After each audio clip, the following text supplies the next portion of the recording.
Okay, it's 5 o'clock, so we'd like to call this regular scheduled meeting of the Santa Clara City Council to order. I'd like to welcome everybody who's here with us tonight. Appreciate you being here. We do have a quorum. We have Councilman Drake here, Councilman Waite, and Councilman Shakespeare here. We're expecting Councilman Gubler to join us in a few minutes. And we're going to excuse Councilwoman Mathis, who is in, I think, North Dakota visiting family. So I feel bad for her. It's got to be cold in North Dakota. But I'm Mayor Rick Rosenberg. Again, we'd like to welcome. We'd like to begin the meeting with an opening ceremony. We've asked Councilman Drake if he'd help lead us in the Pledge of Allegiance and opening comments. Would everyone please rise and salute the flag? If you'll repeat after me. I pledge allegiance to the flag of the United States of America and to the republic for which it stands, one nation under God, indivisible, with liberty and justice for all.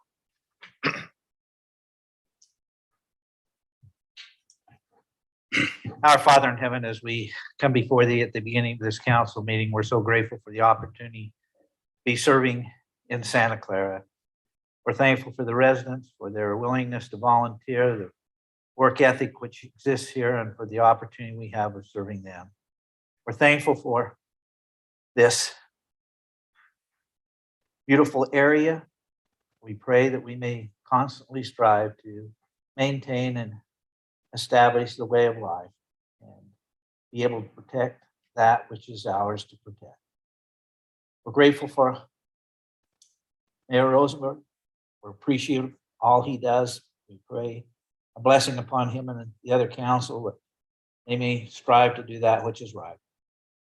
Again, we're thankful for the citizenry. We ask thou will bless and watch over this town, and we say so in the name of Jesus Christ. Amen. Amen. Thank you, Danny. Citizens and communications, we have a couple of them. Ethan Fischel. Come on up, Ethan. Ethan wants to talk about an Eagle Scout project. So we're always excited to hear about Eagle Scout projects. I have a flash drive for a slide. There's somewhere. That guy in a blue shirt can take care of you, Ethan.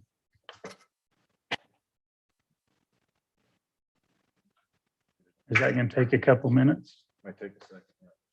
So let's go ahead, Ethan, go ahead and have a seat right there. When they get it up and running, I'll come back to you. I'm going to jump down to Laney and Brooke. Swiss Days recap.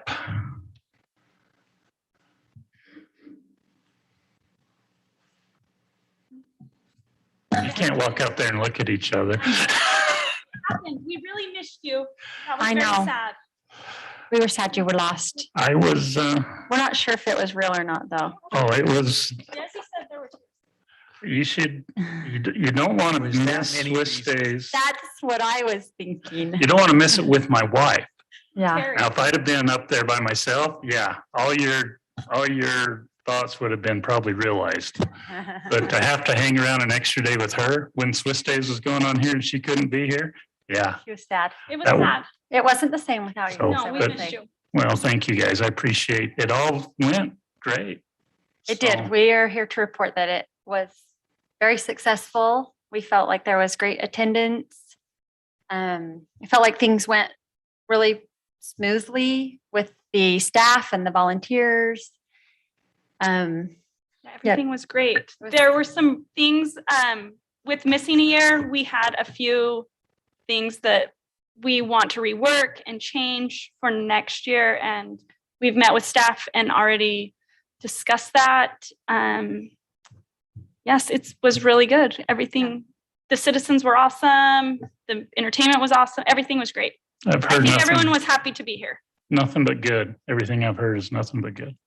Yeah, one of the things that we would like your support on is we would like to consider moving the hands-on to the site down here on Friday versus being up at Heritage Square. We have a lot of people At the info booth. that come, they ride the shuttle in from Snow Canyon High School. They get here, they're like, where's the Pioneer Games? They come to the info booth, where's the Pioneer Games?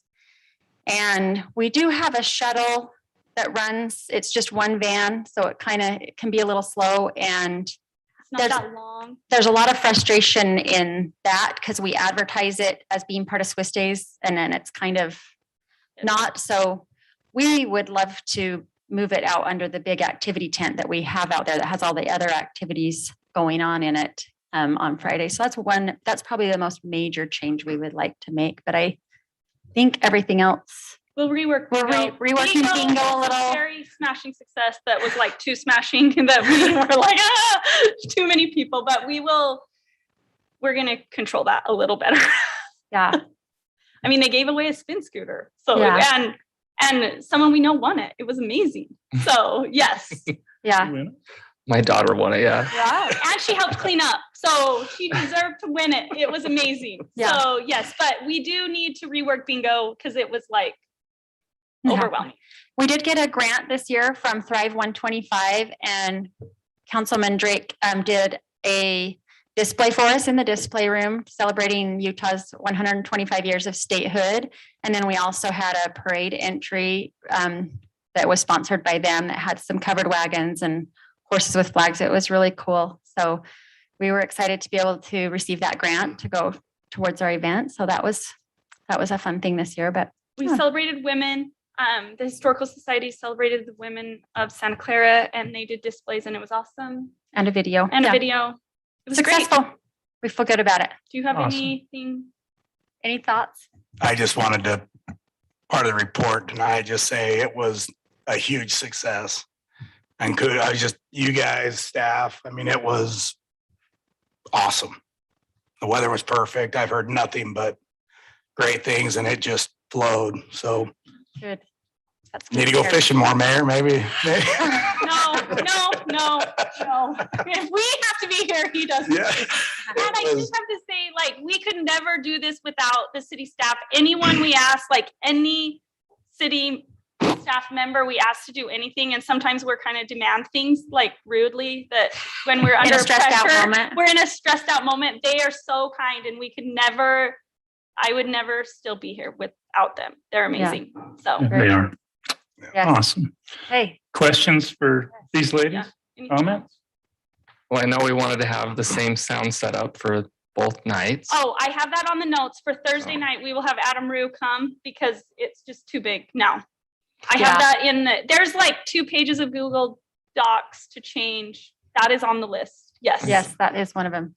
And then yeah, maybe a note to vendors to bring enough food. I know Zeppi's ran out and several other vendors ran out near the end of that last day. So it was that busy. Yeah. Yeah. Try and Anything, if you think of anything too, even after this meeting, let us know. And like I said, we have some things we'd like to change that we might need to come back and talk about that at a different time. But anyways, Okay. Anyway, will a tank roll down our parkway? we had a tank once. Yeah. we Our have- asphalt's thick enough for a tank, right? We've had a tank. This year? No, a few couple years years ago. ago. Do you want the tank back? Oh, tank would be, as a kid, you see that tank coming down that road. Was it- amazing. Mhm. It'd be cool to have some military equipment go down that Yeah, road. I Sergeant just Hager didn't know if bring it that? messes Yeah, with. I really want a flyover. I want a flyover. Come on. Let's not get a tank. Let's do both. Dennis. It was Why not? awesome. I mean, why not? During the parade. Some can say, you imagine? some ask why. We Why ask, not? why not? Yes, okay. It'll be noted. Thank you for all of your Thank support, you. everyone. Thank you, ladies, for everything you do. I may get a hold of you on another event. I just need some feedback on. Be warned. Okay. Okay. Oh, Mayor, I just want to say, working with Brooke and Laney it's been awesome. They've taken Swiss days and just expounded upon where they got it. And it's a thank you to them and to their family because it's a lot of time away from their family. And so we really appreciate them taking on that responsibility and finding the volunteers to run all the events they put on through Swiss Day. So thank you to them. Thank you. I tell you, signing you two to a lifetime contract, one of the best things I ever did as mayor. What's outside? Should I ask if that's okay? Thank you. Expect them as 2 pages. Okay, is his presentation up? Yep. we can- Ethan, we can go. Ethan, come on back.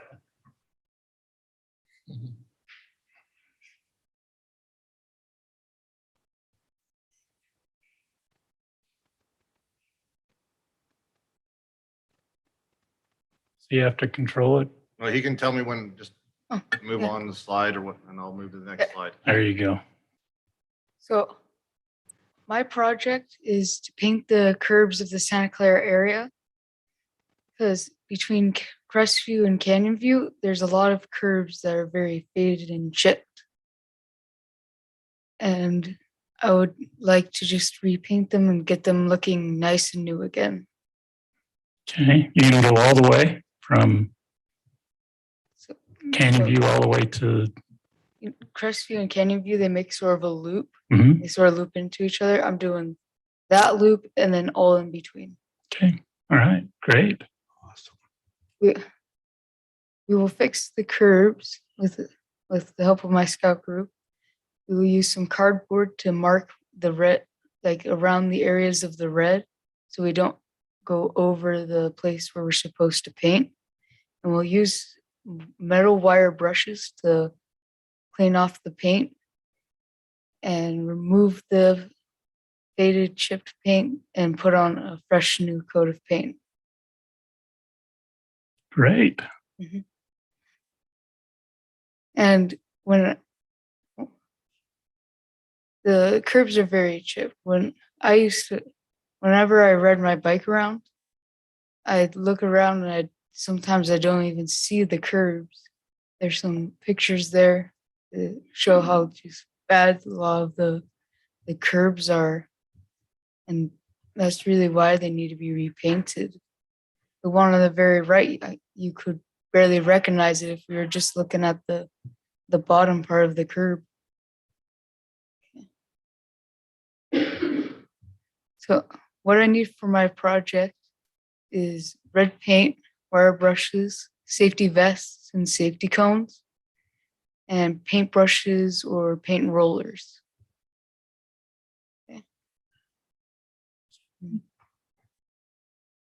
Okay. This would benefit the city of Santa Clara, and it would be a significant benefit to the city of Santa Clara, and I'm asking for your approval of my project. Great. Do you need any funds to help with it? Have you got your funds taken care of? My funds? Do you need any money to help with it? Could you possibly provide like the safety vest and safety cones? Riley, If you have Dustin, the paint laying around that you're not using, we could use that. And the wire brushes and rollers, I'm pretty sure we can get those. okay. You see that gentleman back there? Mhm. He will be signing off on your packet. His name is Brad Hayes. Okay. So talk to him, and Dustin Mortensen right here at this table can take care of your safety cone needs. So just coordinate with Brad and Dustin and council. You okay with that project? Absolutely. Yeah, definitely. Okay, I think you got a rousing amount of support. Let us know how we can help you. Thank you. Okay, thank you, Ethan. I appreciate you coming and talking to us about it. Awesome. If he wants his thumb drive. Okay. Get it? All right, council. Conflicts and disclosures. Does anyone have any conflicts of interest tonight that you need to disclose?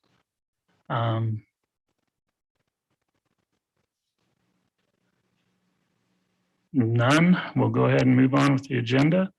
Under the working agenda, we don't have any public hearings tonight. On the consent agenda, you have before you council approval of the claims and minutes from the September 22nd regular city council meeting and the October 6th city council work meeting, and the claims through October 31st. You can see the calendar of events of our next meetings listed there. Also, to consider a proclamation setting the month of November as National American Heritage Month. This is a proclamation that's been put together with the National Society Daughters of the American Revolution and the American Indians Committee. declaring November as National American Indian Heritage Month. And also, okay, this other one will come along later. So, and then request to cancel November 24th City Council meeting. This is the Wednesday before Thanksgiving. And so, any questions on any of those items, council? Mayor, Address them. may I just add on the calendar of events, it states that our next meeting is September 27th, but it is October 27th. Good catch, Broccoli. Anything else, council? Look for a motion. I move that we approve the consent agenda as presented with changing our calendar events to October 27th to September 27th for our regular city council meeting. Second. Got a motion by Jarrett and a second by Ben. Any question on that motion? This is a roll call money item. Ben? Aye. Jarrett? Aye. Benny? Aye. Wendell? Aye. The ayes have it. Thank you, council. Under item C, general business. The first item is consider approving a proclamation setting October 21st or October 2021 as Domestic Violence Awareness Month. Is Lindsay Boiler here? Come on, Mike. So do you have the proclamation? I do have the proclamation. Or do you want me to read it or you read it or what? You read, what's yeah, your I need pleasure? you to introduce who you are and then I'll let you read it. Okay, Mike Carr, and I'm representing the Washington County School District and the Washington County Coordinated Community Response Team. Great. So You want to read the proclamation? I'd be glad to. Whereas it is a basic human right to live a life free from violence and abuse, and whereas domestic violence is a serious problem that occurs in all cultures and communities and does not discriminate by age, gender, social class, race, ethnicity, religious affiliation, or sexual orientation. And whereas 1 in 3 women and 1 in 7 men in Utah will experience intimate partner violence in their lifetime, and that 60 to 75% of families with intimate partner violence have children who are also impacted by the violence. And whereas seniors are also victims of domestic and sexual violence and are part of the most underreported group. And whereas domestic violence related to homicides account for over 40% of homicides in Utah, and 80 Utah children will witness the murder or attempted murder of their mother every year. And whereas awareness and intentional collaboration are required to find solutions to abuse and intimate partner violence, and whereas it is the role of local government to provide for the health, safety, and welfare of its citizens. And now, therefore, I, meaning you, I guess you need to take part in the rest of it. Now therefore, I, Rick Rosenberg, Mayor of the City of Santa Clara, Utah, in partnership with the Dove Center and the Washington County Coordinated Community Response Team, do hereby proclaim October as Domestic Violence Awareness Month. In the City of Santa Clara, we urge all residents to use October as Domestic Violence Awareness Month to learn how they can break the silence and end domestic violence in our community. In witness whereof, I have hereunto set my hand and caused to be affixed the seal of the City of Santa Clara, Utah, this 13th day of October, 2021. Council, you okay with that? Yes. I need a motion to approve. So move. A motion by Wendell and a second by Denny. All in favor, say aye. Aye. Consider that motion approved. And want to thank you, Mayor, and council members for being willing to support us in that regard. You know, we'd like to think that there's not any domestic violence, child abuse, or sexual assaults going on in our lovely community, but it's very real. And during COVID, I know that when we were locked out of schools totally, it took away the reporting mechanism for the kids to report. And so when we came back in August of 2020, I guess it was, there was a lot of reporting those first few months. And so the abuse didn't stop. We just didn't have a way of for the kids to talk about it and tell. And so you can imagine the same holds true with those adult men or women who are being abused. They didn't have an outlet either.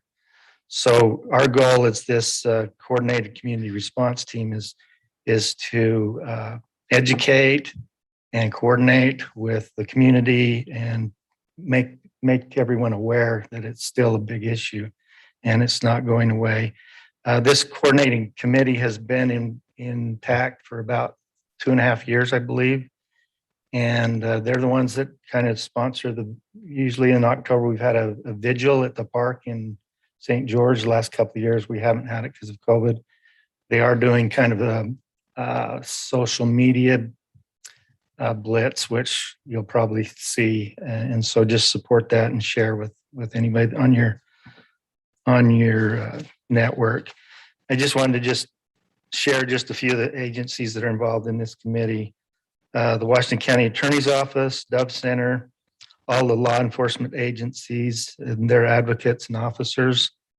We have medical examiners, specifically sexual assault nurse examiners, Children's Justice Center, where children are interviewed one time and they're recorded audio and video so that they don't have to have the trauma of retelling their story time and time again. Division of Child and Family Services, court representatives, Utah Legal Services, Youth Futures, Encircle, Dixie State University's Inclusion Center in Title IX, and many of the community agencies who work with the underserved. We also have some mental health providers, faith-based organizations, and also local community members, and of course the school district. So if anyone has the interest to be a part of that team, let the mayor know, and he'll know how to get a hold of Lindsay.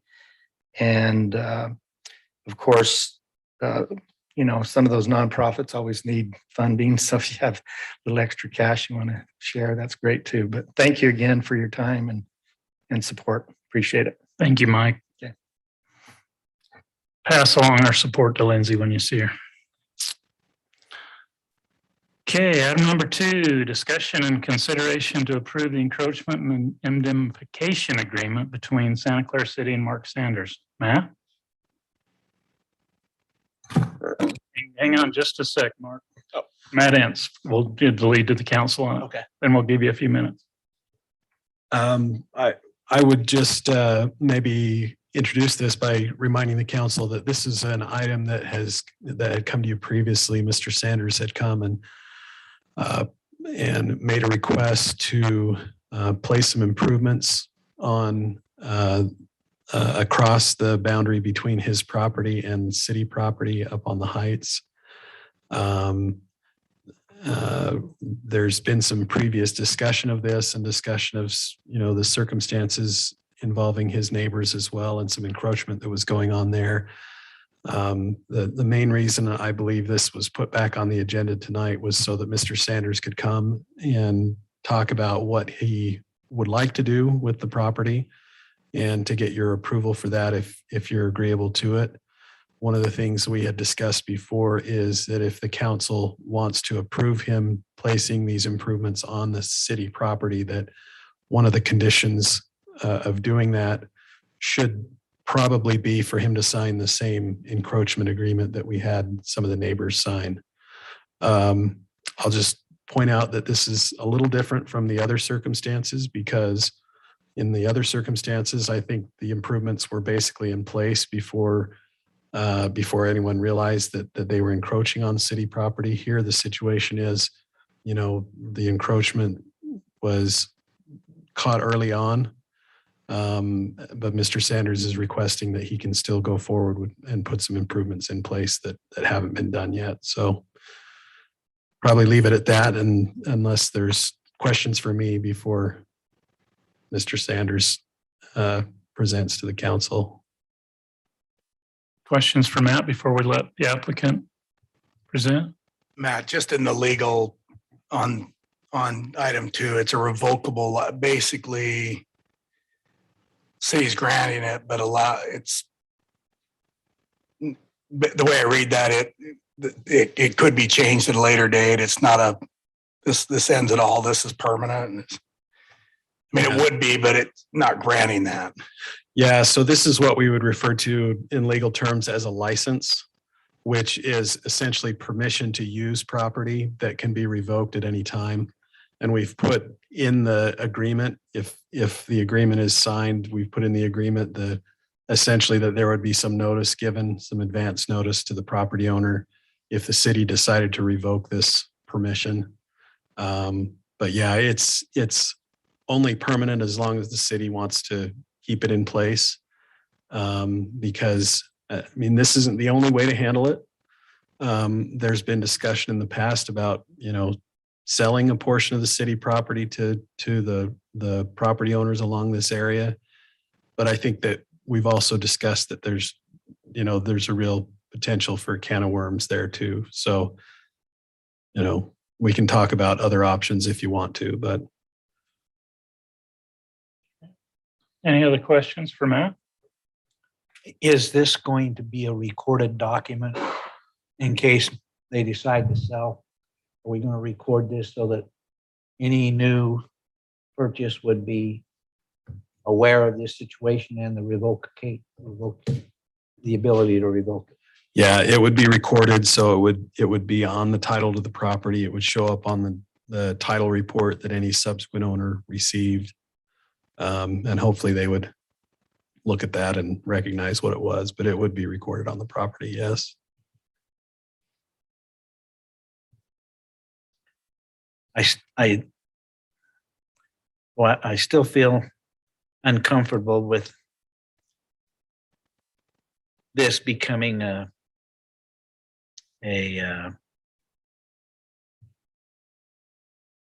first, and that there will be others that follow, and using this as a precedent. And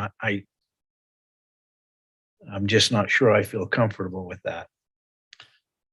I feel a little bit opposite of that. I think these situations need to be taken care of individually. I don't think we'll have that many other people that will be doing it. In this particular case, the home was there, a prior owner, and he bought the property thinking that the lot was set up the way the prior owner set it up. And I think he made some decisions because of that. I think we need to take these situations individually. And I don't think there'll be that many of them. Okay, do we want to let the applicant do his presentation, council? Mark? How's it going, Mayor and Council? My name is Mark Sanders, and I wanted to correct because I keep. Hey, Mark. Oh, sorry. Talk right into the mic. Oh, okay, my apology. This side of the council can't hear nothing. There's no reason to point that. Okay, because at length, I remember last time I was here for 45 minutes in front of you gentlemen, and well, I guess the lady's gone, but you're here. And we clarified in great depth that the fireplace. I mean, we probably spent 10 minutes on that. I had an in-ground fire out there that I put in probably 2 months after owning it. So that was the biggest thing I wanted to say. This isn't, I wanted to do all this stuff and then I heard my neighbors having a problem.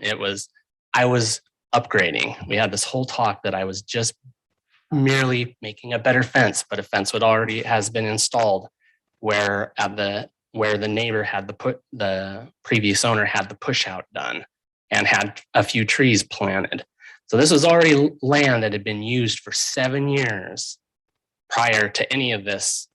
Oh, now you come to find out that it was encroaching on city property. I only found that out after I paid to have a surveyor come out, after Corey came out to sign off on a fence, the one that I was upgrading, because I ripped out the previous fence I installed when I moved in the house 6.5 years ago to put in a nicer fence. I wanted, a couple feet of cinder block, keep all the rabbits and everything out that was killing my yard. So that was it. Other than that, I would have, if I would have done that, I would have just put wrought iron right where I put in a fence in 6 years ago. And then, like stated, when I bought the house, that is where I believed it looked, you know, I mean, it looked right. The push out stopped and you could stand and see the edges, you know, so it was a misunderstanding. Yeah, but it had been used by the gentleman that I bought it from and by me, you know, and I haven't haven't added anything. And that's the conversation we had very much so is, did I do, and once I did find out, I've stopped. I haven't done anything in there in more than a year now, until I wanted to get this reserve cleared up, and then my neighbors got involved and it kind of turned into a mess. And then I wanted to step back because I felt like this was all my fault, even though Isaac was the one that started this original. I mean, anyways, on and on. We already went over all of this last meeting, but that's the main thing.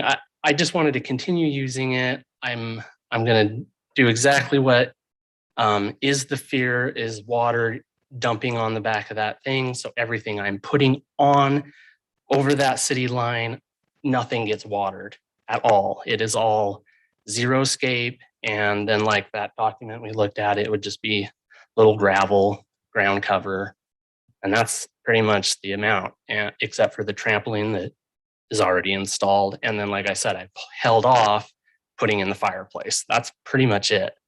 And then the wrought iron fence, again, if it ever came down to it and something was happening to the back of that hillside, I could cut them off and pull them forward and pull out the fire and everything that was there that I was in the middle of replacing when this came up. So I just wanted to clarify that it wasn't not adding all this new stuff. I was simply replacing what I had been using for years. Thank you, Mark. Any questions for Mark while he's up there, council? Oh, and I sent the email of I don't know if you've sent it. Yeah, Everyone looked at it. the pictures you sent, I forwarded on Okay. to the council, and we have them if you want me to pull them up. I believe we can. Council, do you want to have him pull that up? I know it's not in your packet. It came separate. I saw it on the back.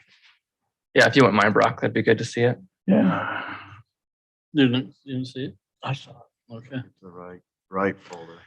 Mark, that the grading that pushed, that's already been done. That's what that dirt was pushed out when the excavation and. Yeah, that prior to my purchasing the house. I walked around with the gentleman that I bought the house from, and he was like, yeah, we put trees over it. So, I mean, it looked like it should be, it didn't look weird or odd,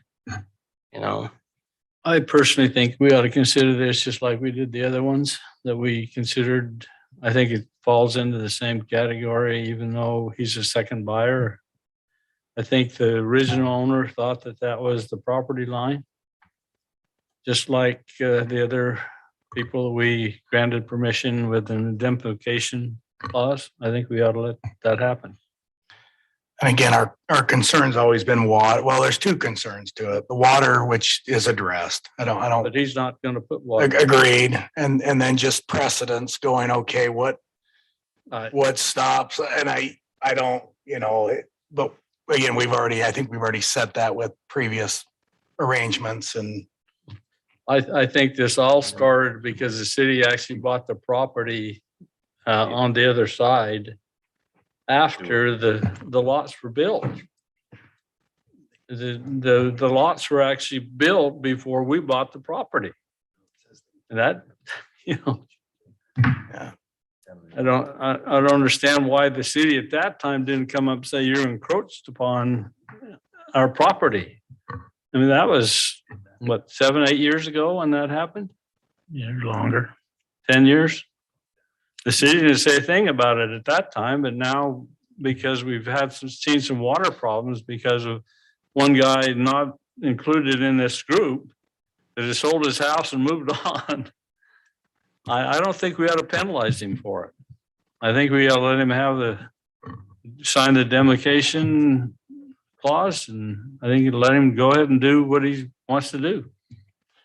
Just to make sure, this is the property line, right, Mhm. Mark? And then this is where the new wrought iron fence would be. Yeah. And then this is the Around there. area that we're talking about covered by the the license agreement. Brock, can you pull There's up two that photos, picture? too. Are there a couple trees that you're pulling out or is the dotted line just kind of skew that a little bit on the There's the a little, photograph you I took? met with the guy that drew this up like so many times. So there's a 5 foot maybe mess up. Yeah, two of the. I swear there should be another. There's a picture right here. There's some Brock's yeah, got it. there's some pictures that maybe. And that's my question. It looks like a tree by the swing set there and one closer to the fire pit might be on the there's other. two trees that literally are a foot or two in it in the city area. And then the big rocks are more in the city area, and the trampoline, obviously is more in the city area. That's why it kind of jets out around the trampoline area and stuff. So per the agreement, are you taking those trees out then? Obviously they would, is that the plan or? Yeah. If I need to, I'll dig them up and try to pull them forward a couple feet. Sure. Okay. I think that's just the bigger concern is the water going. I know it seems silly, it's a foot, but. Well, yeah, that, as they mentioned, the Steeds home, which is kind of one where we started, we've taken the field trip to, which is now owned by the Marcos family. Know that in theirs, they did have to remove, we've asked them to remove all that, the grass, everything that out there to remove it back off of the city property. So they have, that's things that they've been asked to do. That's something that they had no idea that's impacted them, that they've had to deal with without any, knowledge prior to. The other concern that I'd say as the cities we've talked about though, is for future owners, if the centers are removed, a future owner could come in and decide, hey, that's my property, even though there's a signing, but they could go and decide, well, I want to have trees, I want to have grass. The city, just in code enforcement, we're not going in backyards and stuff and checking to see what people are doing. And that poses a problem to the future potential of an additional and different owner of the home. So, But And that could happen with any shoulder along that. I think that's, I look at, not that it's adjoining to mine, but cross over the river and I start improving down there. And I think we're going to have that. Anyone that lives on that rim, I think is going to have, I think as a city side, we're probably just going to have to police that a little bit. And you're right. I don't know the right or wrong way to do it, but if you see equipment out there going to town, maybe it's, we got to look at it. But I would say, and like I said, if it is even just a couple feet, my thing, if there's irrigate, because we have had residents remove their irrigated landscape, that you might just have to, for me, we'd have to probably just move that over that line so it's back where it should be. Okay. So, And that's fair. I made it very clear that's what you're asking and that's what your major concern is. And well, that's what the agreement's saying. Yep, I'll pull it off. Yeah. That's the bigger concern, is that's what's actually verbalized in the agreement. Mhm. So. Yeah. It's a nice view. Beautiful view. Yeah. Any other questions for Mark, council? Thank you, Mark. Council, comments about the agreement? Additional discussion? Anybody want to make a motion? Mayor, can I, just on the subject of the irrigation, maybe just for clarification on the record, what the agreement basically requires is just that the owner not irrigate on the encroachment property. It doesn't actually require them to move the plants if they don't want to. So, you wouldn't necessarily have to move the trees. I don't know if they're established enough that they could survive there. Hard to know with the sun Yeah, on that it is. hillside. It is hard to know, but just Okay. you have the option of switching to xeriscape, with no irrigation there if you want to, but basically the agreement just says you can't irrigate beyond the line. So And if there is any slides or anything, he's liable for that. if there's any issue because of encroachment, created by that encroachment, whether it's a slide or something else, then yeah, that there would be some liability there. The main reason we're doing this is because we've had slides in the city and it's really a concern for the city to see homes built that are going to cause problems for the hillside. And of course, yours was built long before that, but we do need to try to keep the water off the hillside because it's could cause a problem for not just your home, but other homes. And so that's the reason we're doing it. Yeah, for sure, definitely. You know, I don't want my hillside to fall, to come unstable for sure as well. I mean, that's not what I want at all. So definitely, you know, that area will be 100% zero scape and no water will touch it. I'm ready to make a motion. I'll take a motion. I move that we allow Mark Sanders and his family to continue with what they've got planned as long as it's zero scape and there's no water put on that property that's in the encroachment area. Anything else I need to add to that? Just approve the encroachment and indemnification agreement. Approve and approve the encroachment and indemnification agreement. I've got a motion to approve it. Do I have a second? I'll second. A motion by Wendell and a second by Jarrett to approve the encroachment and indemnification agreement that's been presented tonight. And I'm assuming that would include, well, it automatically does. It talks about the irrigation in there. So Yeah. any question on the motion? Can I just ask for a clarification, Mayor, that the motion is to make the signing of the agreement a condition of the approval? Okay, include that in it also. Okay. Would it be the signing and recording or is that just to assume that it would be recorded? Yeah, I mean, it's once signed? we get it signed, then we'll record it. So we'll make sure that happens. But Your motion's okay with that? Yes. Second's okay? Yes, it's fine. Okay, any other questions, comments? Let's do roll call on this. Wendell? Aye. Benny? Nay. Jarrett? Aye. Wendell? Ben? Aye.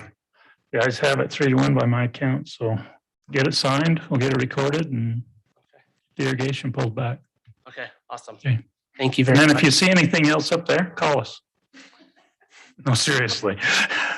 See some neighbors out there on the slope, you see big cracks starting to open up. Okay. Don't wait too long. Well, no, for sure. Okay, thank you. Can I clarify something? So do I wait to start any of this stuff until I sign it, or do I get it done and then I sign it? Because I think Sign that's it. what Sign when it we first. emailed, we were Sign it like, first.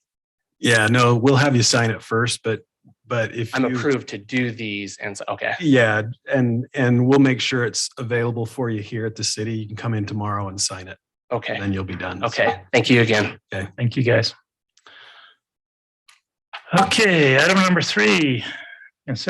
Well, before we do that, we got a new staffer. I'd like to see Jim jump up and down. So when you stand up, Cody, don't take the TV out. Scott, do you want to come introduce our new employee? He's under you, right?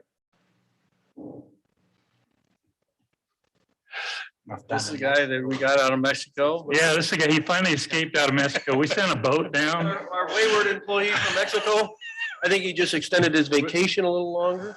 Which Mitchell, used to work for Ivan. which way did he get out of Mexico? Did he get to go to Texas and with all those people coming through? Look at the shoulders on that guy. You know how he got across. He was able to finally pass his test and get a flight. We were looking at options going to Tijuana and then picking him up, but he made it. Cody, anything you want to tell the council? No, just good evening, Mr. Mayor, City Council. Nice to be with you.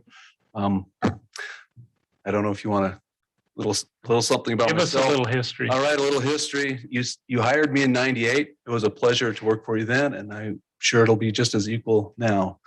I had a raving review in '98 to go take a job on the Santa Clara bench, as you may know it. And I scratched my head. It was through Dustin Morrison that I had this. I mean, I could not believe the words he wrote. And now I look back and I think there may be a little bit more to it. Anyway, Scott doesn't know much about this, so he hired me back, and my pleasure to be here. Well, Any questions for me?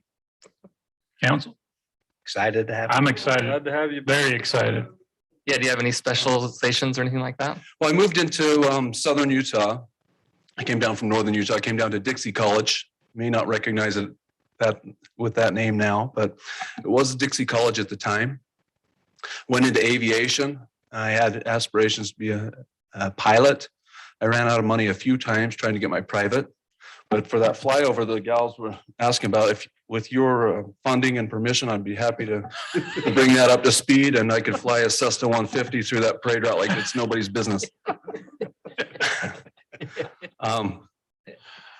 Anyway, I didn't pursue that. I started a little family here and I used to use the term that I got stuck in southern Utah, but looking back, retrospect, it's not a bad place to be stuck. We have people that are clamoring to get into this area. So happy to be here. Got out of college, graduated and started trade work, went on to be a general contractor. And I had the opportunity to meet Dustin and he gave me some insight to a municipal job. And I jumped on and I followed that with Ivan City for 20 years. And now this opportunity has presented itself. Still an active contractor. I do a little building. My daughter actually wants to be a resident of Santa Clara City. We have a lot up on Truman.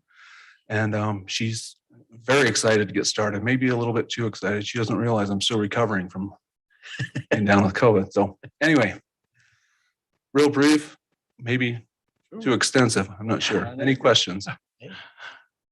I think everybody's excited to have you here, Cody. Well, thank Based you. on the calls I've got, there are a lot of people excited. So Yeah, I welcome. don't know you, but you come with a great reputation. Well, you may have some more calls after today. We had a couple of contractors that weren't so pleased, but it'll be a wave. Hopefully most of the waves are with a great tide. So thank you. Okay, thank you, Cody. Okay, Jim. Consider approval of preliminary plat for the Point at Santa Clara on 23.6 acres, generally located on the north side of Pioneer Parkway, just west of Entrada Development. Thanks, Mayor Rosenberg and council members. And as Cody indicated, it's a good place to be. And I wish I would have moved down here years ago. So we're very excited to be here and part of the community. As you indicated, this is for a preliminary plat approval. This item was heard or went to the Planning Commission recently on September 7th. They discussed the item and forwarded a positive recommendation to the council for your consideration of approval. If we can scroll down to the plat or that map right there is the best map. So this project, we've been working with the applicant is Goldstream Holdings, Clint Tolman. And there's also Jim Peterson. I don't know if they're on the call tonight or not, but we've been working with them for a while. This goes back a number of months. And so this project, when we were looking at it at Planning Commission, we were looking at a plat prior to that in TRC. And then they brought this plan, which was more readable. And we saw that lot 32 was repeated 3 different times. So we've had a chance to go through the lot number. We actually have 45 single family residential lots. And then 2 lots. One lot will be the allow for townhome independent living there to the north. You see 5 buildings. Each one of those will be in a 3-plex configuration. And then you see the assisted living facility that will have approximately 100 units. So we're looking at 160 units, of which 45 are single family detached homes. And as far as what's been discussed in the past, it's an age in place concept. I believe Mr. Tolman or Goldstream Holdings came before the council about 6 months ago to talk about the plan. They talked at that time about the architectural style, the homes, what you would see with the assisted living facility and the different phases of the project. One of the issues that was brought up during that discussion was doing a traffic impact study. They hired Hales Engineering to do a traffic impact study. And their findings are that in 2026, the proposed project, including Pioneer Parkway and the intersection with Red Mountain Drive, will have acceptable level of service A. That's a pretty good level of service. And then the intersection with Red Mountain Drive will operate at a level of service B. And so pretty high levels of service as far as the engineering, transportation engineers that have taken a look at it. I wanted to just let you know that I was looking at the parking and I was doing a count of the parking today when we were doing some red lines of the preliminary plat. And it looks to be parked pretty good. I know that was a question that came up previously. And when I say parked pretty good, I'm referring to the assisted living facility. I counted a total of 85 parking spaces in those parking areas around the assisted living facility. 6 of those include ADA or accessible spaces. 63 are uncovered spaces and 22 are covered carport type spaces. So it looks to be parked well. The units themselves will have 2-car garages with driveways, so there'll be plenty of parking there as well. The other thing here is that they will be doing public streets with a 50-foot cross section, which includes the asphalt, the curb and gutter, park strips, and sidewalks on both sides of the street. So I think that'll be very nice for the residents that live here. They'll be able to walk out front, get on the sidewalk and go for a walk. And then on the north end, you can see the open space. There's a nice open space area with a trail that connects to the sidewalk system. So that will be nice for the residents that live there. As far as Pioneer Parkway goes, there are 2 points of ingress and egress to and from the site. You can see those. They're approximately 1,100 feet apart, so a little bit less than 1/4 of a mile. This is on the eastern end of the city, adjacent to our border there. It looks to be a good project. I like the age in place concept. I don't want to date myself and throw out ages, but aging in place is just that. You can move here and you could live in a single family home. Then you can transition to a different type of living as needed or necessary as you grow older in years. So at this point, like I said, the Planning Commission made a positive recommendation to the City Council for preliminary plat approval. Staff would recommend that the preliminary plat as presented be approved by the council. Again, a final plat will come back to you. We're working with them on some red lines and slight adjustments, but it looks to be a good project. Thank you. Do you have any questions for me? Questions for Jim? Will this have secondary water lines in it? I don't believe so. We don't have secondary service in that part of the city, right? And it's all desert. It's all desert scape. I don't think Oh, that's true, in front of all the buildings. Yeah, all that. Okay. Any other questions for Jim? Is the applicant on? I believe Yeah, so. I am on. Can you hear me? Yeah. Okay. Yes, it will be all desert scape. So Just won't maybe be used. introduce yourself, please, for the council. Okay, this is Jim Peterson with Goldstream Holdings, and we're the developer of this site. And that was a great presentation. And I've been down and presented this site to you folks before. And yeah, we're getting a lot of positive feedback, quite excited about the project. And that's exactly what it is. It is an age in place concept. So people can either purchase a home or they could live in an independent duplex or an independent basically apartment in here, and we'll also have some assisted living and a little bit of memory care. Questions for the applicant? Mayor, I don't really have a question, but just kind of a history on it. This was, first off, I do a lot of building in Entrada. This is gigantic. This gives that resident the ability as they age to not really leave, even though they're not in the community, but stay right there. But what led to this was that there's a sewer line that comes between 15 and 16. This was all St. George City property. And the sewer line, in order to get to St. George Sewer, would have had to go clear down to lava flow at a depth of 20-something feet through that. And so the applicant, the owner of the property, worked with Jack, our staff. This has been probably a couple of years now. And we're able to work out the sewer easement. And right now, the sewer in Entrada is being pumped for 20 or 30 residents. So all that will now gravity feed, pick it up. And by virtue of that, we end up with what I think is just a terrific addition to Santa Clara City and a great location. I agree. I think this is a viable project and something that's needed. It supplies a need for our area. So the planning commission, I understand, approved it. And I got a question before you make your motion. I wasn't going to make one. No. Dustin, did we talk to him about the sewer, extending the sewer out to Black Desert? The water. I'm just wondering with the new capital facility, or not capital facilities plan, but utility master plan for Black Desert, the idea of bringing a sewer line down parallel to the water line that's going to Black Desert that could alleviate having to upsize some of the sewer in the wash. Yeah, I'm in the process of redlining the plans right now. I was going to talk to you about that Okay. after you figure out if we are taking Black Desert that way. Yeah, I know that one of the options for the Black Desert was to, and Jeff, I apologize if this is news to you, that you got the water line that extends out the northwest corner of the project and over and makes the tie to St. George. And we're planning on extending that line to the west as well, so that we can abandon the connection to St. George and connect to Santa Clara's line that's coming down from Black Desert. Would you be opposed if it works out to have a sewer line parallel that water line up through Lot 43? If that question's for me, no, I'm not opposed to that.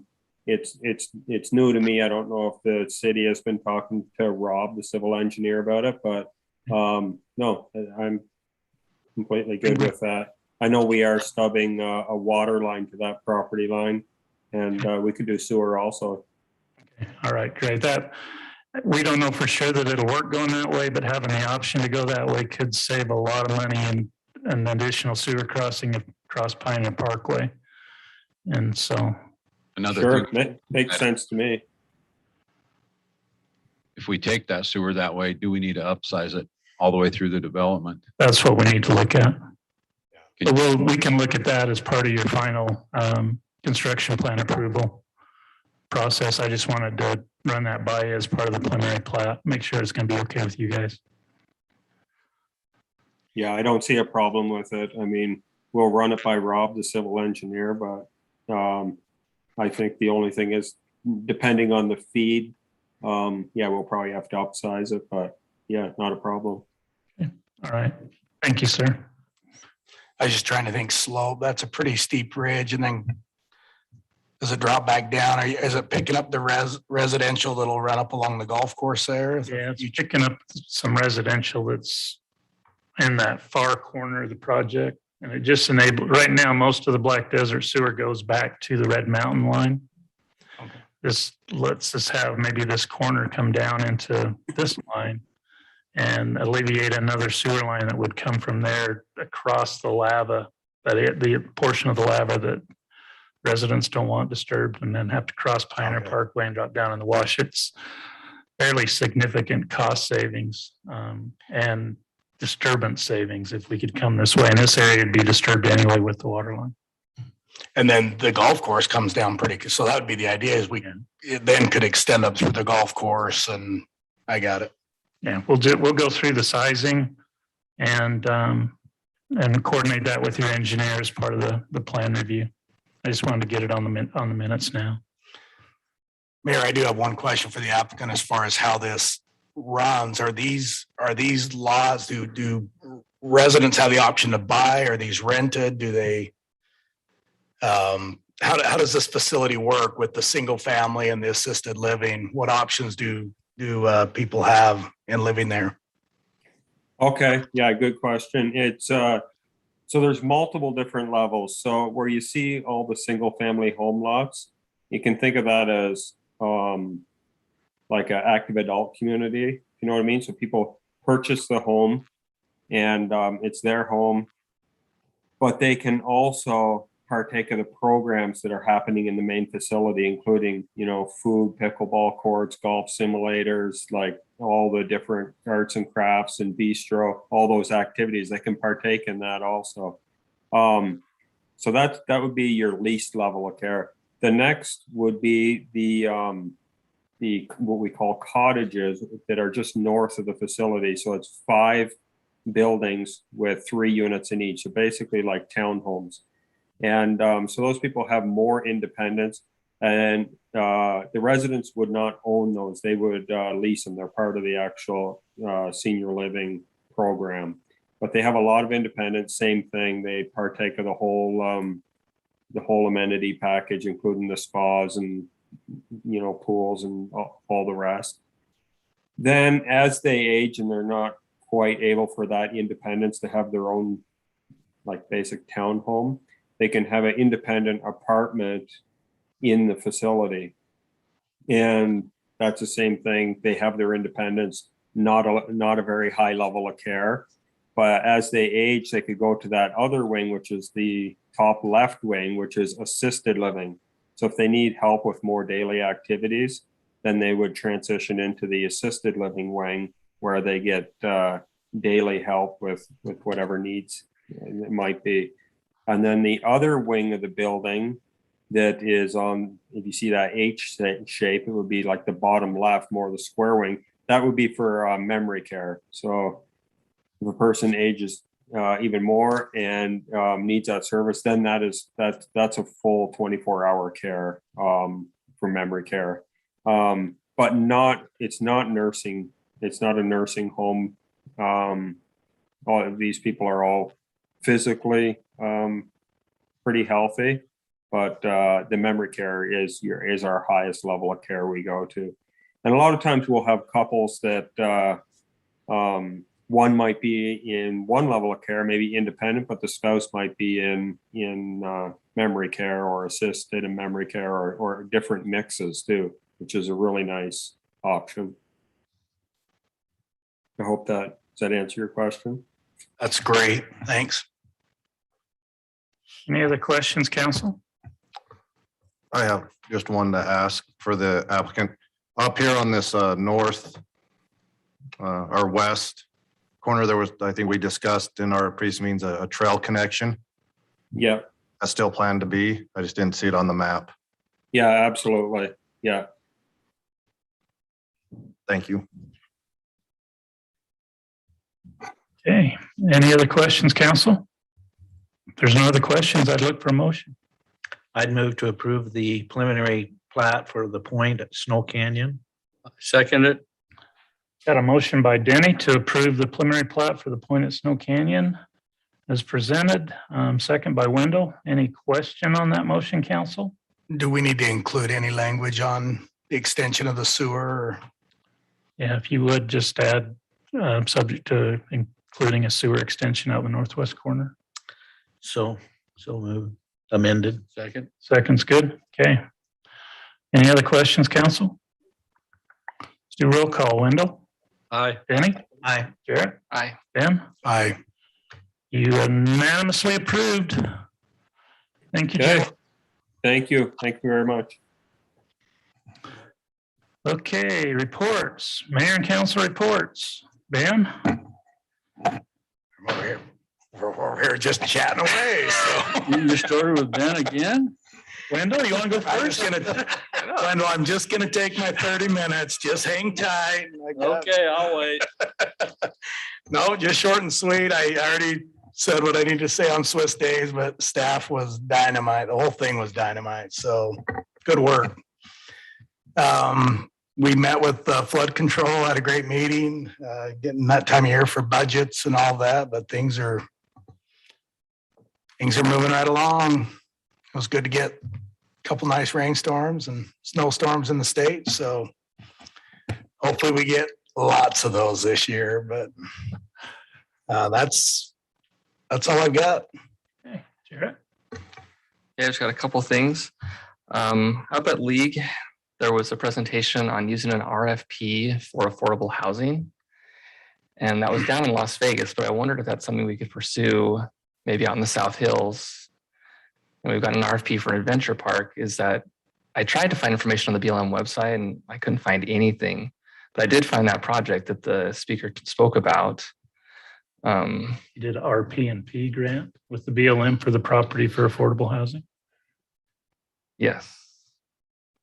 I wrote on RFP, but it's probably as RP&P. Yeah, it's a recreation and public purposes grant. I know that Yeah. Mayor Hart's been really pushing the BLM to be able to do that, to help take the land cost out of affordable housing. So, I mean, we can definitely check with the BLM office and see if it's a possibility. If so, we can approach them with it. I don't think it was, but maybe they've changed something.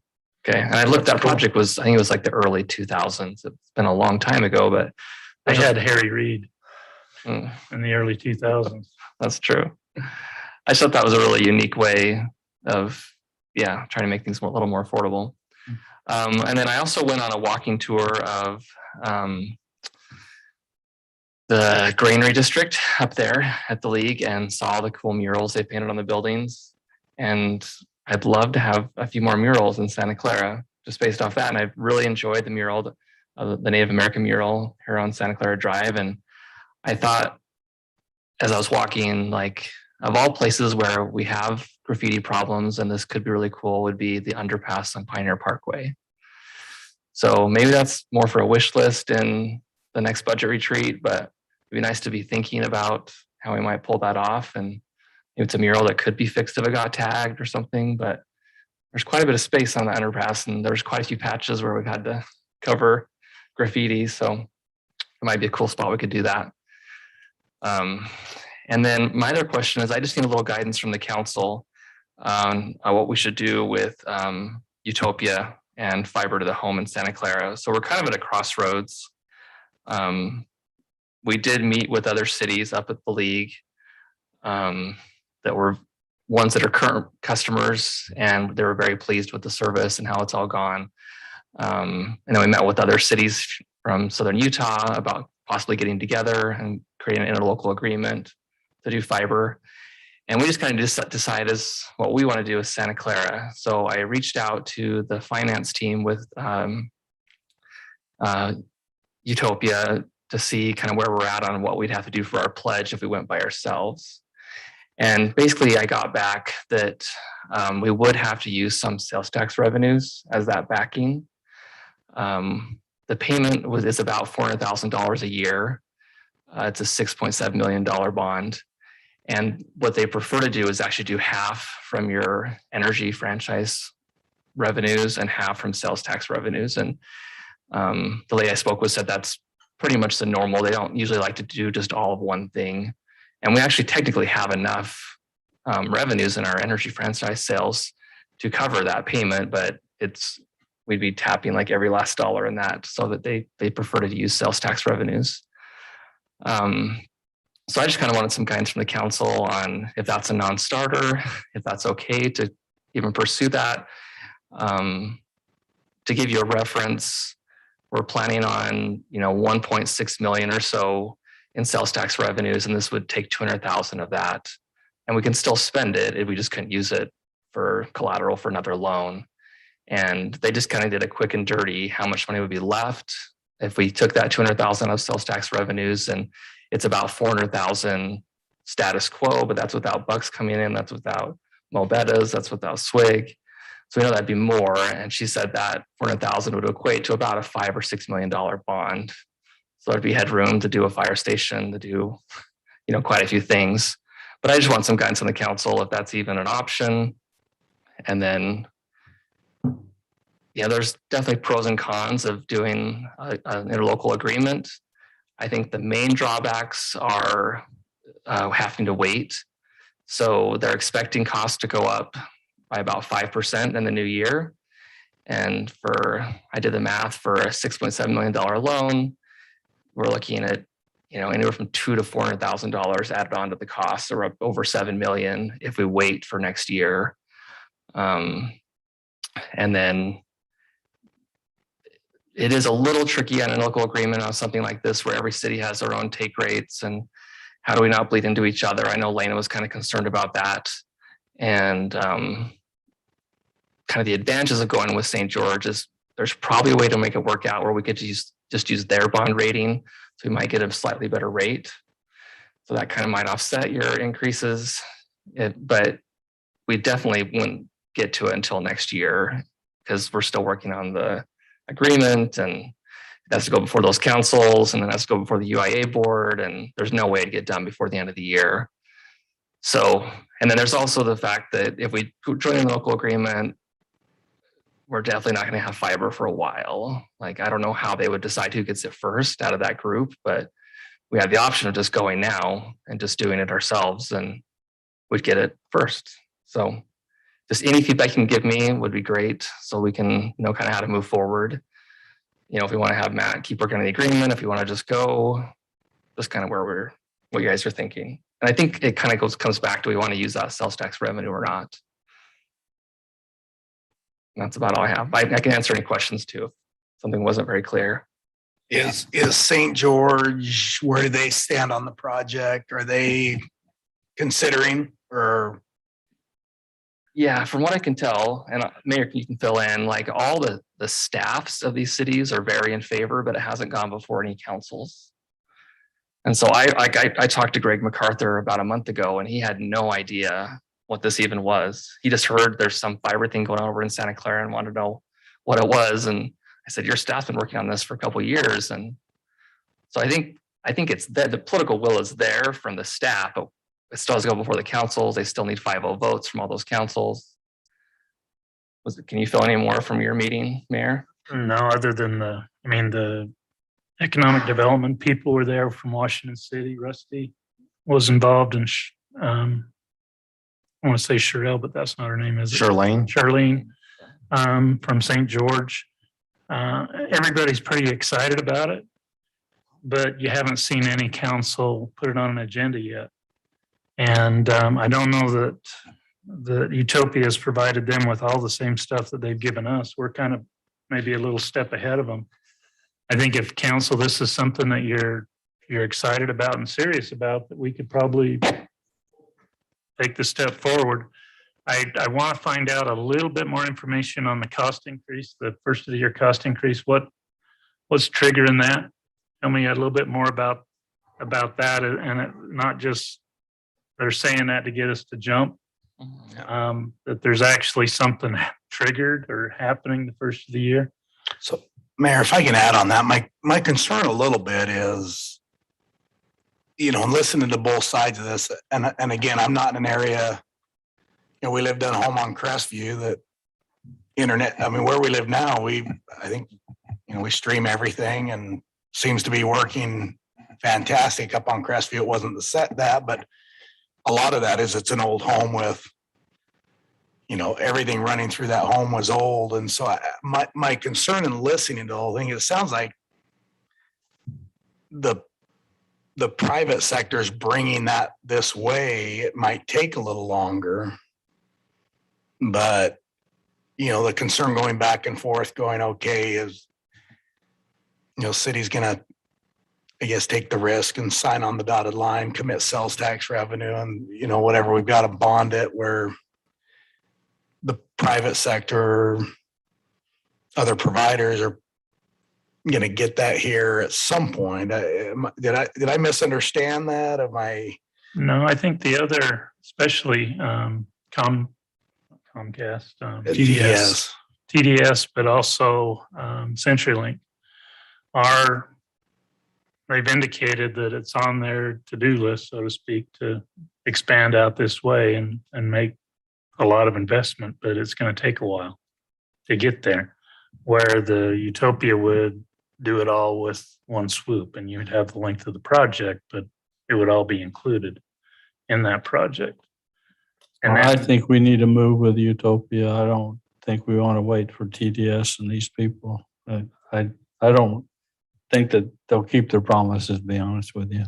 The other question that we kind of need to know is, do we want to jump in on our own? Do we want to wait for Washington and St. George, Ivans?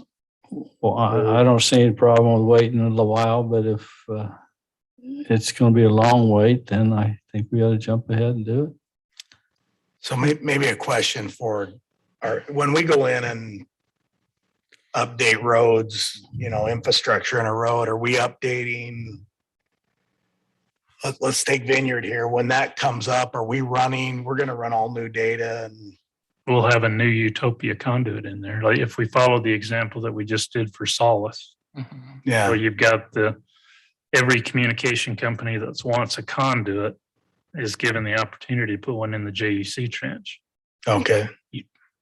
Utopia said they would, and so up in the Solace project, I think you've got TDS going in and Utopia going in. There's going to be multiple conduits available for fiber in that development. And I think any new development, even the one tonight that you talked about, the preliminary plat, that'll include that. I think that's going to come into our new standard.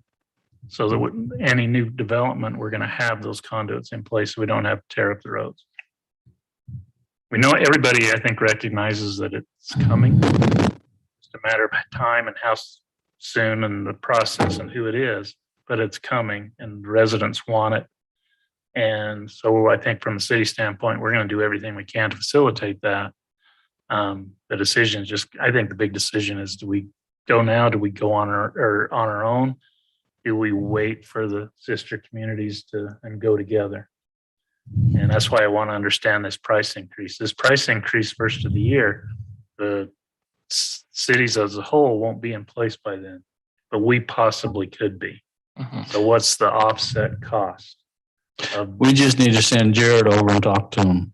Jared's the smartest guy on fiber that I've talked to in all the cities, and all the cities are starting to come to Jared for. I agree. We need to send him over and let him talk to those city councils and get it done. And I don't know why it's not on a council meeting. I have a suspicion it has something to do with the election, but I don't know. I don't know why there's some resistance there. So, well, it concerned me a little bit when we asked TDS, because with Utopia, that anyone can jump on it. Well, TDS answered we wouldn't use that, and I'm like, well, they could. At some point in time, it'll be a business decision. It will be. Yeah. So let me ask a question, Jared, on a citizen within Santa Clara that does not want to participate in Utopia. Do I still pay to have that facilitated in the city of Santa Clara? No, the entire cost of the bond is paid by the ratepayers, the people that actually use the service. And then this whole, we have to back the bond is just so if the take rate isn't high enough, then we would help make that payment. However, it's actually made as a loan to UIA, so we get paid back eventually.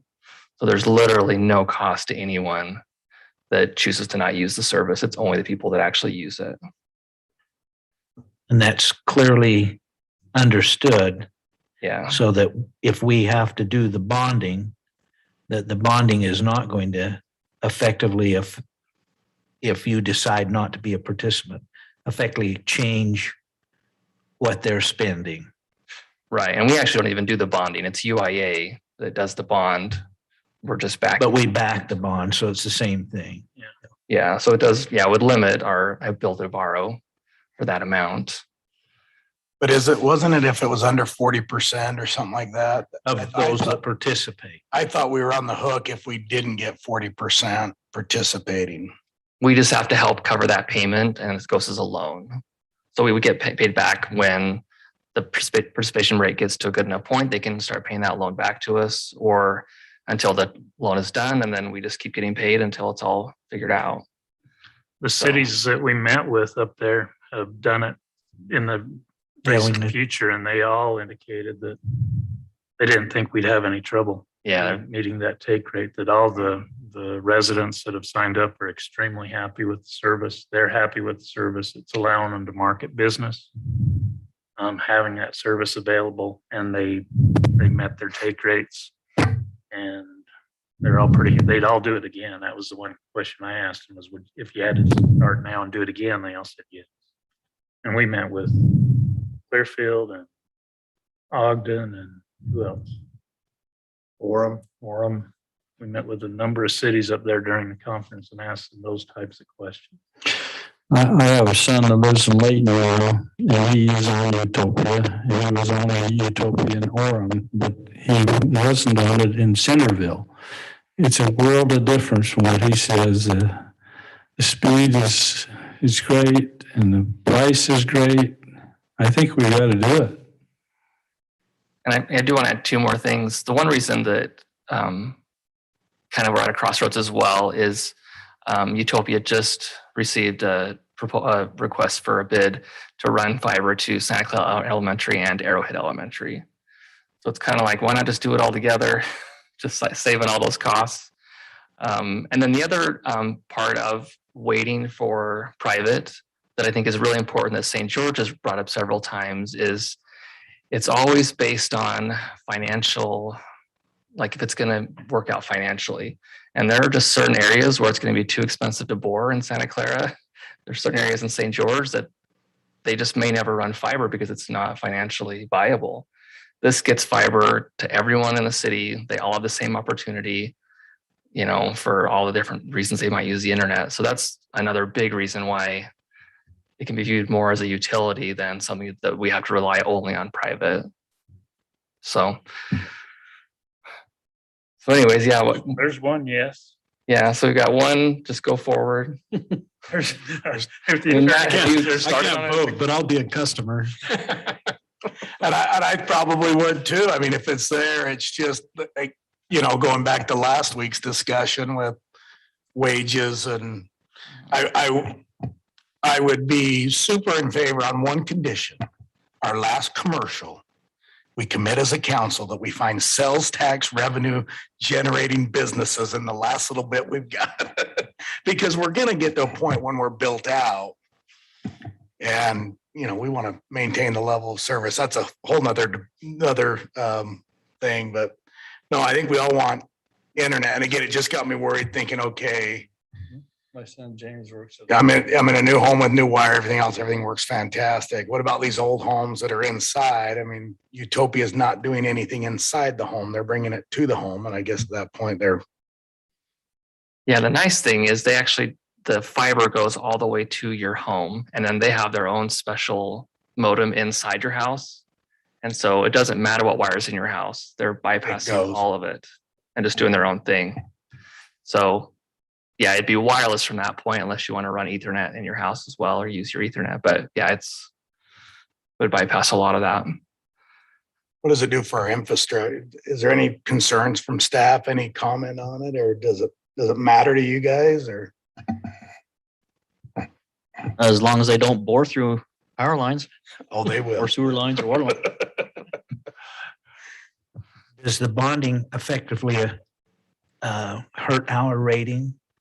Do they use that bonding even though it's not us doing it, we're guaranteeing it? Does it affect our bond rate? I don't know. I can ask. I haven't. I mean, it might. I don't know, Brock. I don't know. Well, I just wonder if it's On that going as to, well. something down the road, it's going to effectively hurt us. No, I think what I'm hearing is there's a lot of support. We got a couple of questions, maybe in the next 2 weeks. We can knock on a few doors with the sister communities and see how fast they're ready to go and let them know that, hey, we may go. We're not going to wait for you forever if there's a big cost increase coming. We've got these other projects. And then try and get some answers on the bond rating and bring it back. Put it on the work meeting and then we can schedule it in the regular meeting. And we can try to see if we can get something put together by the end of the year. See if it's possible. Okay, thank you. That's all I had for my report. Thanks, Jarrett. Danny? You got anything? Nope, I don't. Wendell? Everything went well. I haven't had a meeting at the Washington County Solid Waste District, but I do have some things I want to talk about. I attended a water meeting. You started with me, but you went it with Ivan's mayor and didn't get to the meeting. I've been trying to get these slides and stuff that they had in that meeting since the conference, and we can't get them because they haven't. The city and townspeople haven't got them on the line. Website yet? Yeah. They said it's close, but it's still not there. So, but anyway, I have some concerns. When Zach Rinston was here, I didn't feel good about his presentation, where he said that we're gonna what do you call it? Same thing President Biden does. mandate.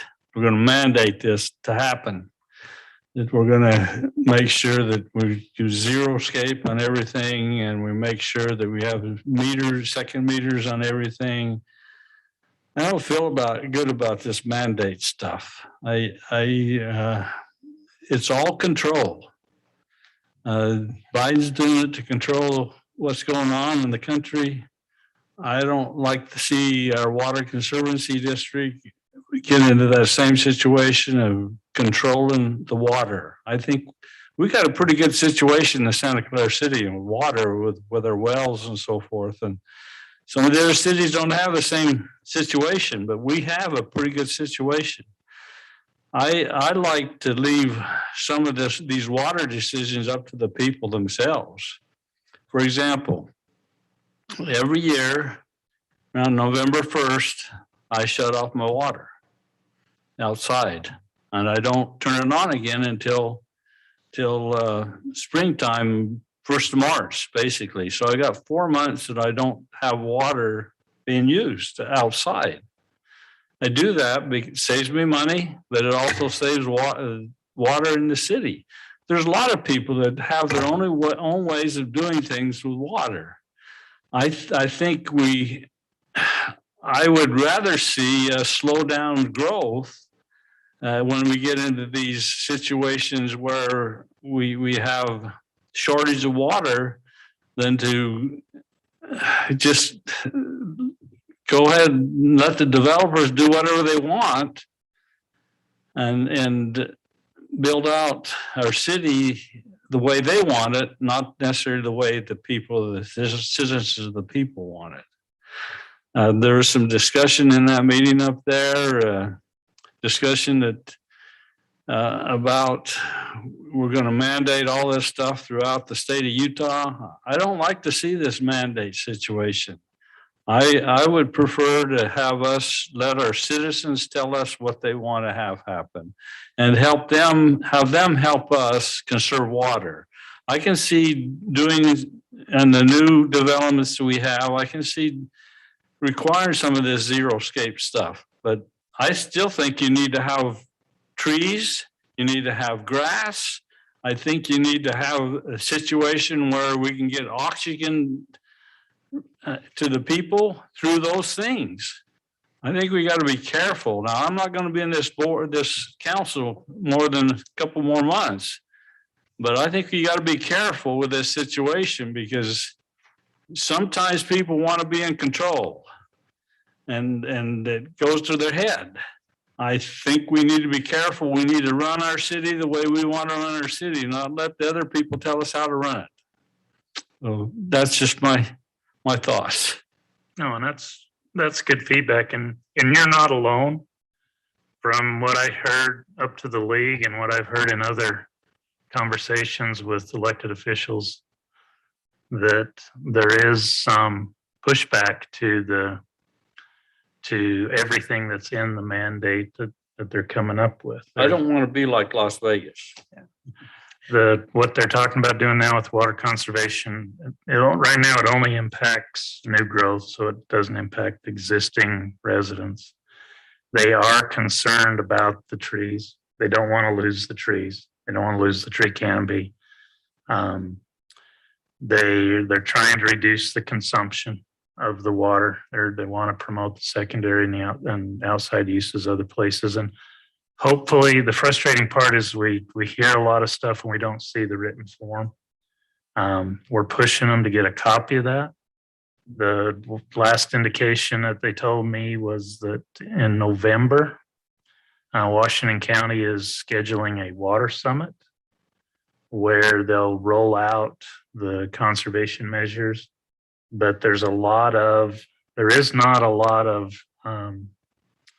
communities that are just following lockstep with the recommendation. There is a lot of discussion in the councils going on about which ones we're going to do. And there's a lot of the same comments that you just made are coming from some of the other councils as well. So you're going to have a say because I think we're going to be rolling out some kind of a decision before the end of the year. I'd like to have a say. So stay tuned. We'll get you as much as we can as soon as. We've had some beautiful rain. I mean, it's wonderful to have rain and it's refreshed the community. Yeah.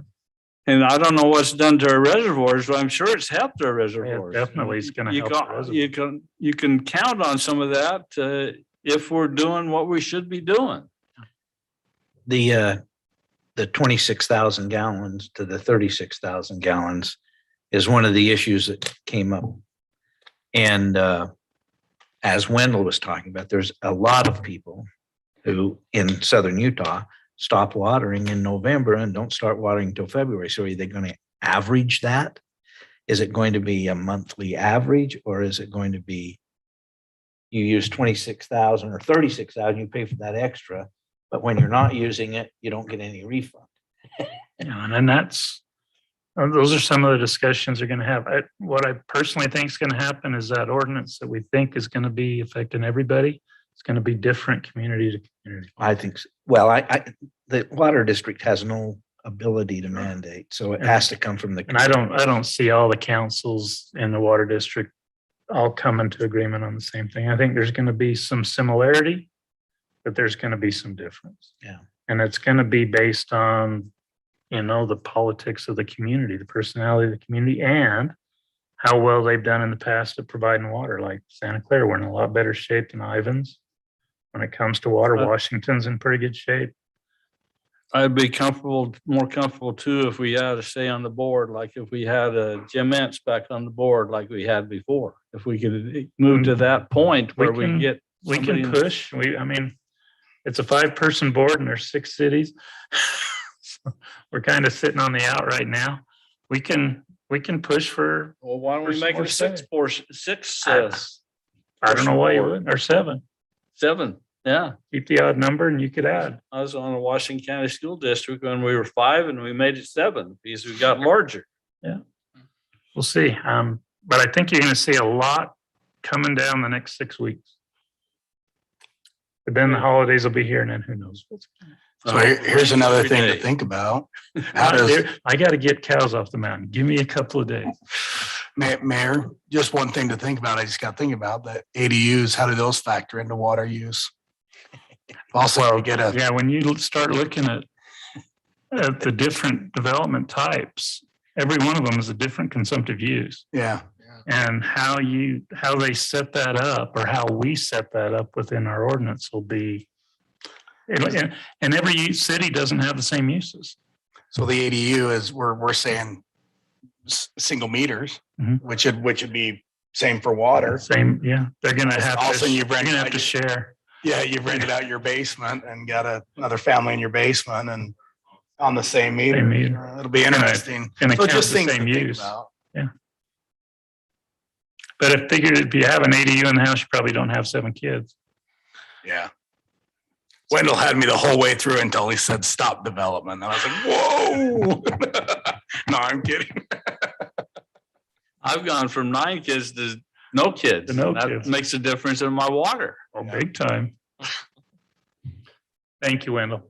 Anything else? No. I got a couple of things. Lena and I have been working with Dixie State University on an alliance application. The city alliance proposal, I think she mentioned it in her report last time.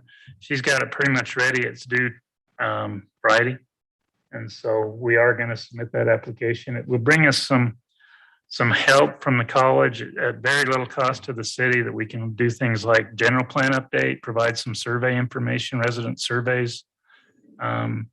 We can seek that out, and we're going to use college and the student resources over there as part of that. Some environmental impacts on the Santa Clara River, some help with the downtown historic district development, marketing strategies for commercial, something to build community unity and involvement. You guys all know there's a little different attitude on the heights and in the valley and on the rocks. How do we get them all to think as one? geologic surveys to help us with our groundwater and problems on our hillside and our landslide and our blue clay and all that fun stuff. So there's a bunch of good scientific things I think that can come from it. I'm excited about the opportunity. I think it depends on what they call the college. You had to go there. Yeah. Anyway, we're going to submit the application. Reunited. And so you, just so you know, we are going to go forward through with that. And we met with, Gary and I met with Lori Mangum at St. George City, talked about some of the terms and modifying the agreement for the 69 kV power line, the loop line that goes from out here by the water tank to the Sunbrook area and ties that substation. It gives us a dual feed on our power instead of having a single feed that goes down Snow Canyon. To the Snow Canyon sub, we'll have a feed coming from the south too. That could turn into our main feed, talking to Lori, but we would still have the dual feed. Gary, anything to add to that? Yeah, we'll probably actually split the town in half, feed half of it from this way and half from this way. So if something happens to like the Snow Canyon sub again or the Red Hills sub that knocked out the whole city, it would only knock out half the city. And then it'd be easier to do some switching and get the rest of the city back on. And their generators will split that same way? No. They're on the mayor's circuit. According to all the residents, they're just hooked up to the mayor and city council anyway.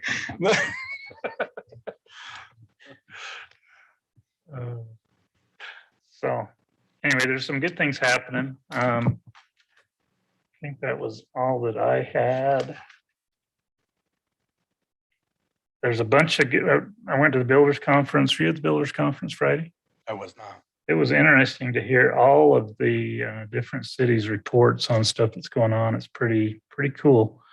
We've got a meeting next week on the Chapel Street Farm next week. Yeah, I believe so. Brad?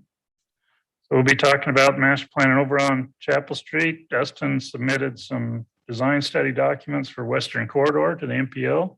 Try and get on that funding list. Staff's doing a lot of things. And so I appreciate them. They're doing a great job. But do you guys have anything you need to talk about tonight? Seen a bunch of no's. I even got a no out of the city manager. Matt, we do have executive session, right? Yeah. Okay, so I'm gonna find an agenda. And that would be for pending litigation. And we are going to, I need a motion to go into executive session to discuss pending litigation. I move that we go into executive session for pending litigation. Second. A motion by Jarrett and a second by Ben. All in favor, say aye. Aye. Okay, we're gonna go in. We'll go ahead and excuse the staff, excuse the press. Yeah. Chris, I will text you a time. I appreciate it. Thank you. Thank you, sir. Appreciate you being here. After this session, I'll just say that. I understand. Yeah, no worries. All right. I don't Thanks, know guys. if he wants to understand what's going on.